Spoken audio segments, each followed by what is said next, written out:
Today's Teach Me series is from no one other than Kenny the Jet Smith. You dropped some knowledge. I want to make sure you caught this. I recorded it. Here it is.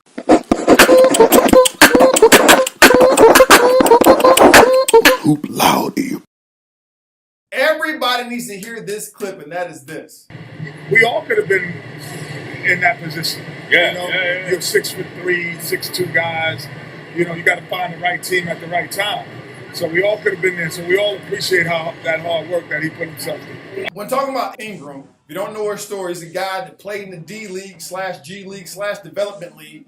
That's the league before you get to the NBA. He gritted it out for 10 years. 10 years. Finally got his shot against the Houston Rockets. Showed up and showed out and shocked the world. This guy had to stick to it to stay in there that long, even though he's getting old and gray. He has gray hair, but he's still out there getting buckets. That's a feel-good story. Everybody wants to hear that. I did a video on that. Make sure you check that video out. But it's a feel-good story. But what Kenny the Jet Smith said while interviewing him and being interviewed about him was that could have been any of us. And that's big for me to hear that, because oftentimes student athletes get caught up in this, I work hard, then I get this. I work hard, then I get this. There's a lot of people that work hard and don't get to the NBA. There's a lot of people that work hard that don't go and play college basketball, play Division I. But to puff up our chests, we like to say, oh, because I worked hard. I'm self-made.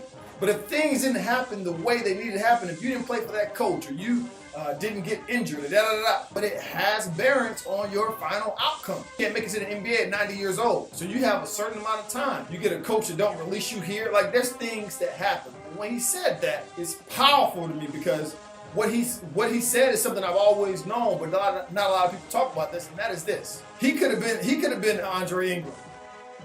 He could have been one little wrong play here, went to the wrong college there, got hurt, looked over, and you're just a part of the mix. And that's one thing a lot of people don't talk about. They try to make it seem like if you work hard, then this will happen. And that's not factual. When Andre Ingram got that call up, that 10th year that he got that call up, it wasn't because he worked harder on that 10th year than he did any other years. It's just the right situation happened for him from that time, and he was ready for it. Sometimes people don't get that opportunity. Sometimes people don't get that situation. Lonzo Ball didn't play in that doggone game. You don't think that made a difference? Isaiah Thomas didn't play in that doggone game. You don't think that made a difference? Brandon Ingram didn't play in that game. You don't think it made a difference? It made a difference. And him getting that call up wasn't because he worked the hardest he worked the hardest on his 10th year than he did on his first. I'm sure that he probably was most explosive during that first, second, and third year playing in D-League. He didn't get called up because he didn't work hard enough? No, that's not the case. Okay? There are going to be variables out there that are not in your control. The variables are in your control. You make sure your grades are taken care of. You make sure you work hard. Those things are in your control.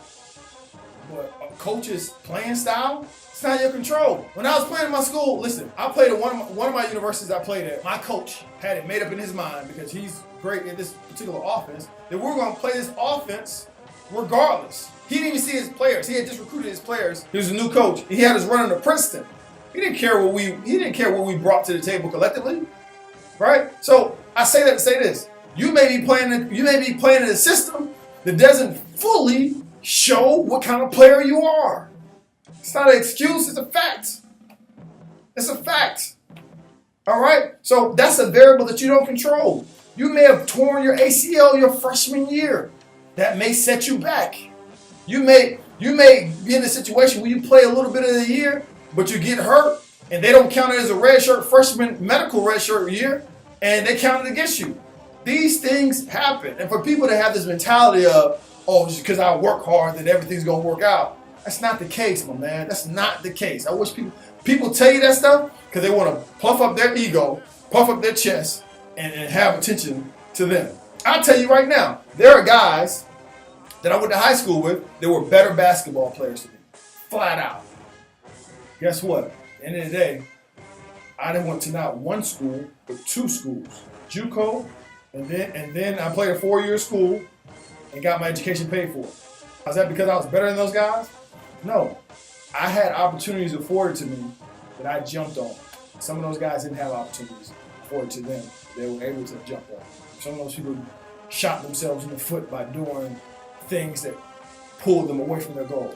That stuff needs to be mentioned. So that Teach Me series with Kenny the Jet Smith hit it right on the head. He said that could have been any of us. None of us are good enough that it's a guarantee that we're going to be in the NBA. None of us. And I'm a fan of Kenny just for saying that. That shows a level of humility that most people won't say. Because I guarantee you pick your favorite celebrity basketball player, you put him behind the podium right now. And I guarantee you, and I won't name any names, but I guarantee you ask that person, how'd you make it to where you're at right now? I guarantee you they won't speak about variables that they didn't have control over.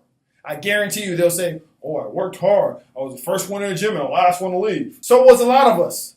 What else? Well, if they told the truth, they said, well, I happen to play for this coach who was a part of this coaching tree, and he put me on this person. I play for this AU team that wins every year, that put me in front of John Calipari. Those things matter. And to believe that those things don't matter, you're delusional. And to tell people that they don't matter, you're lying. So let me be the first one to tell you, they matter. So thank you, Kenny the Jet Smith. He may not ever look at this video, but if he does, thank you. Finally, somebody said something that could actually help student athletes. So as always, whether it's on the court or out in the classroom or out, graduate at the top of your class. Hoop louder.